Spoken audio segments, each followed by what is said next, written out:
बेटा प्रकृति से हमें बहुत कुछ सीखने को मिलता है, लेकिन हम इग्नोर कर देते हैं। आपने बाज पक्षी का नाम सुना है बेटा? देखा तुमने? Yes ma'am. वैसे नहीं देखा, जो टीवी पर जरूर देखा होगा। वैसे देखा जी। बाज बड़ा ही अद्भुत पक्षी है बेटा। उसकी उम्र लगभग 70 साल होती है। कितने साल होती है? 70 साल। लेकिन जब वो 40 साल का होता है तो उसकी चोंच जो है वो बैंड हो जाती है, वो नरम हो जाती है, वो शिकार को नोच नहीं सकती। और बेटा उसके पंख इतने भारी हो जाते हैं, उसकी छाती से चिपक जाते हैं कभी जब वो 40 साल का हो जाता है कि वो उड़ नहीं सकता।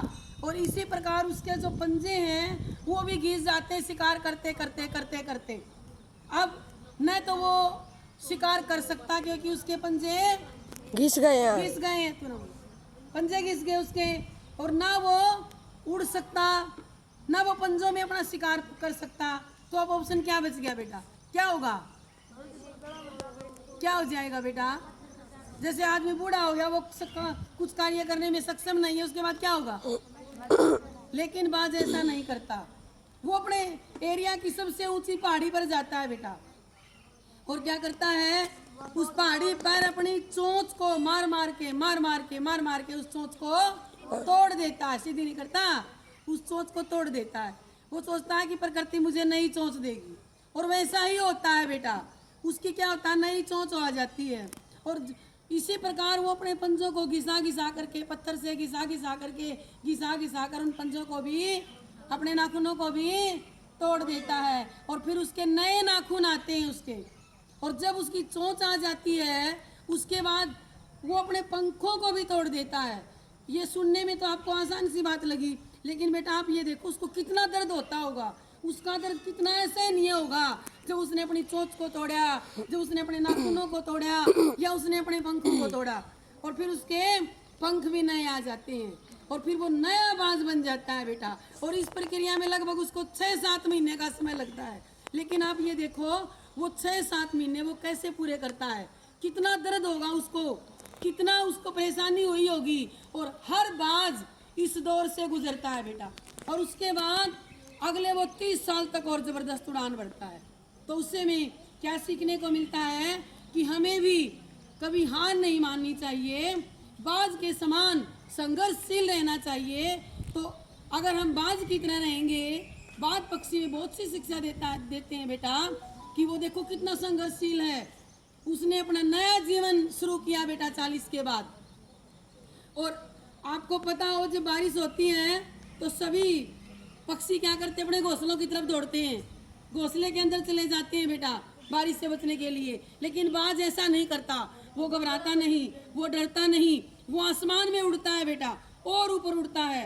धूल, आंधियां, हवा के थपेड़े, बारिश उसको बहुत तंग करती है, लेकिन वो अपनी जिद में है। उसकी जिद क्या है कि मुझे तो बादलों से भी ऊपर जाना है, और वो ऐसा ही करता है। वो बादलों के ऊपर जाता है, फिर कहता है कि बरस कितना बरसना है, और जब बारिश रुक जाती है फिर वो नीचे आ जाता है। और बाज बेटा कभी भी मरे हुए जानवर का शिकार, जानवर को नहीं खाता, वो अपना शिकार खुद करता है।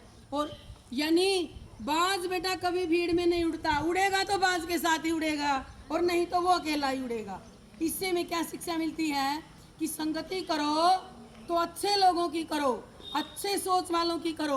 अगर ऐसे व्यक्ति, सकारात्मक सोच के व्यक्ति हमारे पास नहीं है तो इससे बाज की तरह अकेला चलना ही अच्छा है।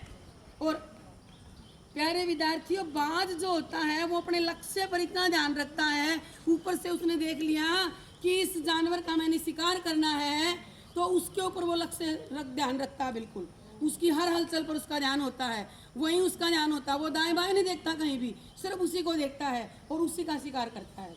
तो इसीलिए आप भी अपना लक्ष्य बनाओ और अपने लक्ष्य पर इसी तरह ध्यान केंद्रित करो जैसे बाज अपने शिकार पर करता है। प्यारे विद्यार्थियों, जब बाज अपने बच्चों का पालन पोषण करता है तो वो उनको कंफर्ट जोन में यानी आरामदायक वस्तुएं नहीं देता उसको। और जो छोटा बच्चा, बाज का बच्चा छोटा होता है, जब उसको कुछ भी समझ नहीं होती बेटा, न वो उड़ना जानता, उसको कुछ भी ज्ञान नहीं होता, तो उसकी माँ उसको वहाँ से ला के चोंच में ला के नहीं खिलाती बेटा कुछ उसको, वो उसको उड़ना सिखाना शुरू कर देती है। जबकि बाज के बच्चे को कुछ भी ज्ञान नहीं है, वो उस बच्चे को अपनी पंजों में लेकर के बेटा 12 किलोमीटर ऊपर उड़ जाती है, देखो कितना होगा, और वहां से उस बच्चे को छोड़ देती है ऊपर से, आसमान से। उस बच्चे को कुछ नहीं पता तेरे साथ क्या हो रहा है, क्योंकि वो ना उड़ना जानता और वो जमीन पर आता रहता है। और जब जमीन से थोड़ा सा ऊपर रह गया तो फिर वो एक पंजों के से उसको पकड़ लिया जाता। पंजे किसके होते हैं? मादा बाज के, उसकी माँ के। वो गिरने भी नहीं देती उसको। और इस प्रक्रिया में आप देखो उस बच्चे को कितनी परेशानी होती होगी। और ऐसे क्योंकि उसने अपने बच्चे को बाज बनाना है, कोई छोटा मोटा पक्षी नहीं बनाना उसको इतना संघर्ष करना सिखाना है बचपन, शुरुआत से ही। जब वो पैदा हुआ है तो देखो फिर वो बाज का जो बच्चा है वो भी अपने माता पिता के समान ऐसा ही बाज बनता है। तो प्यारे विद्यार्थियों, जब माँ बाप आपको कोई काम कहे, आप कहो कि मुझे तो गर्मी लग रही है, मैं तो ये नहीं कर सकता, ये तो बड़ा मुश्किल काम है, आप ये सोचो कि आपके माँ बाप भी बाज की तरह आपको संघर्ष करना सिखा रहे हैं, ताकि आप दुनियादारी के थपेड़ों को सहन कर सको, दुनियादारी को समझ सको और संघर्ष करना सीख जाओ।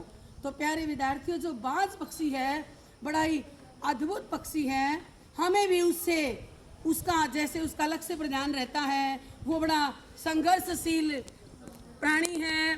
ठीक हमें भी अपने जीवन को वैसा ही बनाना चाहिए। धन्यवाद।